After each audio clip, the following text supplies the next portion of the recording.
എന്തൊക്കെ പ്രതിസന്ധികളുണ്ടെങ്കിലും നന്മയും തിന്മയും തിരിച്ചറിയാൻ കഴിയുന്ന ഒരു നല്ലൊരു ഹൃദയവും അധ്വാനിക്കാൻ മടിയില്ലാത്ത ഒരു മനസ്സും ശരീരവും ഉണ്ടെങ്കിൽ എന്തിനേയും മറികടക്കാൻ കഴിയും എന്ന് നമ്മളെ പഠിപ്പിച്ച ഒരു ആനിമയാണ് നറൂട്ടോ.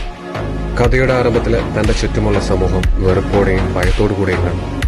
പേരിന് പോലും ഒരു കുടുംബമോ സുഹൃത്തുക്കളോ ഇല്ലാതിരുന്ന നറൂട്ടോ ഉസുമാക്കി എന്ന ബാലൻ തന്റെ കഠിനാധ്വാനത്തിലൂടെയും നിശ്ചയദാർഢ്യത്തിലൂടെയും അതേ വില്ലേജിനെ തന്നെ ഒക്കാകെ വളർന്നപ്പോൾ അത് കണ്ടു വളർന്ന് നമുക്കൊക്കെ കിട്ടിയൊരു ആത്മവിശ്വാസമുണ്ട്. എന്റെ നാളെ നിർണ്ണയിക്കുന്നതും എന്റെ വിധിയെ നിർണ്ണയിക്കുന്നതും ഞാൻ തന്നെയാണ് എന്ന ആത്മവിശ്വാസം. നറൂട്ടോ സീരീസ് പുരോഗമിക്കുമ്പോൾ നറൂട്ടോ എന്ന ക്യാരക്ടർ വെറും ഒരു അനാഥനൊന്നുമല്ല.